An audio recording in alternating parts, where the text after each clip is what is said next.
Yeah. So I don't know, man. I just I still don't have like I still have like faith in like, for instance, I believe that the Democrats are gonna get fucking washed in the primaries. Yeah. And we haven't had this conversation because we've been talking about this here and there, leading up to the primaries, not the primaries, the midterms. And I made the prediction that I think the Democrats are gonna get destroyed, and then Iran happened. And people were going off about how Trump's going to lose the presidency. We need to impeach him. We need to do that. And then like a week later, they dropped the lawsuit or the indictment on the Southern Poverty Law Center. Yep. And now everybody's like, the Democrats are done. I'm never voting for that. They're paying fucking KKK. And this clearly. Like, it's like, I said it back then when even the Iran thing was going on. A lot could happen in the next year. And you know what's interesting about the Southern Law of Poverty is that's just the first domino. You know, they just hit up Minnesota the other day and cracked down on that fraud. LA is next. And I'm for taking down fraud in every state. I think there should be some investigations done in Florida. But the difference between California and Florida is because Florida has active departments that are looking for the fraud. Like, they're not just like, if you frauding in Florida, you got to be really good to get away with it for a little bit.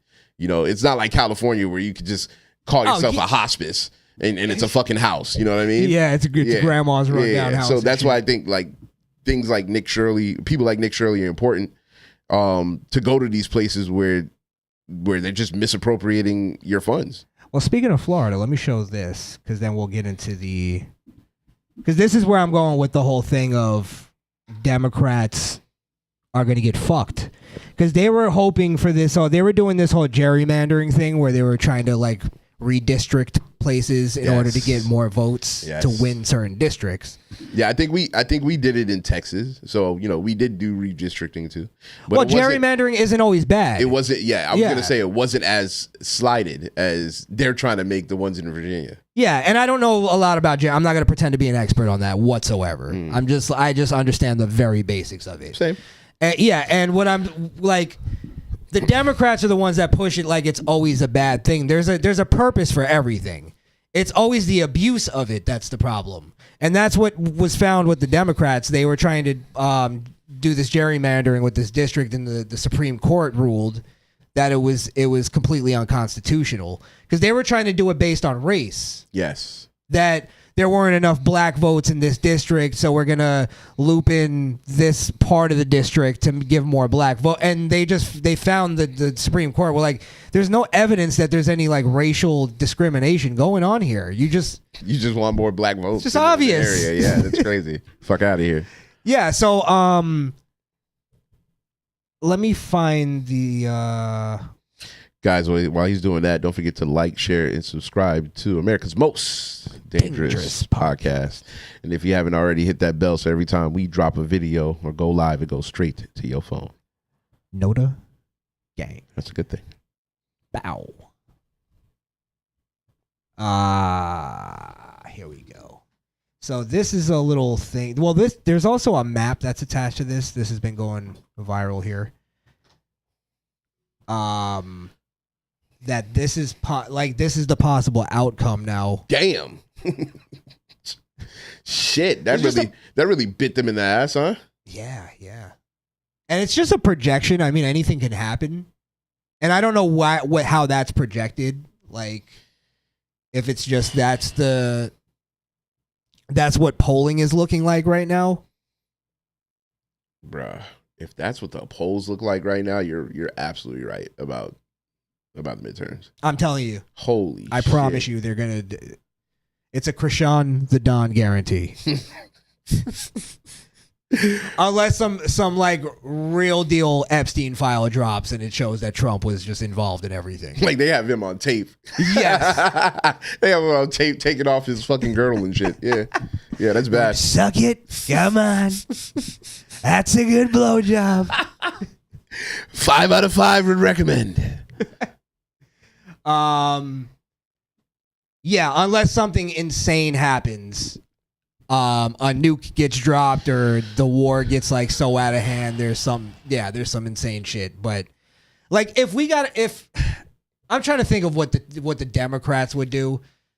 I think if there was a legit terrorist attack that happened, Trump would get the blame. Trump and the Republicans would get the blame for it. Mm-hmm. And that would be horrible for the midterms. It would be. Yeah. But the way things are going right now, I don't see that happening, to be honest. I mean, the FBI, shout out to Kash Patel. You know, they're doing a lot of good work. They're stopping a lot of, active possibilities, threats against the country. The thing is, right, like you said, a lot of things can happen between now and the midterms, and there's still a lot of unknowns in our country. There's still a lot of fighting age men from these countries that we're now at war with, so that's always in the back of my mind when I'm in public. I'm always like on the lookout for like a turban. Got to make sure. It's when I leave my house and I forget my gun, I'm like, oh shit. I gotta go back. Yeah. I'm not leaving that without it, bro. Niggas and Arabs out here. Yeah. Hey, that's the name of the episode, man. There's niggas and Arabs out here. Fuck. Literally why I have it. That's hilarious. Oh shit. Oh, you were saying something though. I don't even remember. That was so fucking funny. Well, let me also throw this out there. Is maybe this is like why we don't have terrorist attacks right now. Maybe it's because Trump is out there saying shit like, I'm gonna blow up your entire civilization. I believe him too. You keep fucking around. So that's them thinking now like, fuck, what if we do go through with this? He may actually do it. He might glass field us. Because if half of our Americans think he might actually do it, they got to think it. And I'll be honest, sometimes I think there's always a possibility with Trump that he's not fucking around. There's always that last minute possibility, but I think Trump's way smarter than people give him credit for it. But the thing is he plays off of that whole Trump is crazy thing, and he's like, all right, I'm going to use that to my advantage. Art of the deal. My enemies think I'm crazy. That's all I need. Yeah, I will say if something, God forbid, if something like that happened here, I want to say that, of course, we know there are going to be some Democrats that are going to blame Trump, but I'm going to think the vast majority of Americans is going to be like 9/11, back when everybody came together, and if he decided to glass field them, most of us would be like, yes, do it. It would just be. It would just not be like in the. I don't know. I feel like there's a bigger. Maybe not. I'm trying to think of like back in the day. I don't think they're bigger. I think they're louder. No. I was trying to compare it to back when 9/11 happened. Like, what was the right wing side that was? I don't want to call them Groyper-esque, but like the right wing rhinos. Well, not Bush and them were getting slack for. But they were the rhinos, right? They were, yeah, but they were getting slack for so-called what is it? Anti-Muslim. What do they call it? Weapons of mass destruction. No, not that. I mean, of course, we know about it. I'm talking about the way that the country treated Muslims after it happened. They got blamed for that, the administration. How did they get treated? Oh, you didn't hear Mandani about how his aunt got called a slur in the subway after New Yorkers were blown up in the. They got called something. Ooh, oh my God! I'm sure they did. Yes, I'm sure they did. Rightfully so, actually. Fuck out of here. Fucking insane. Let me show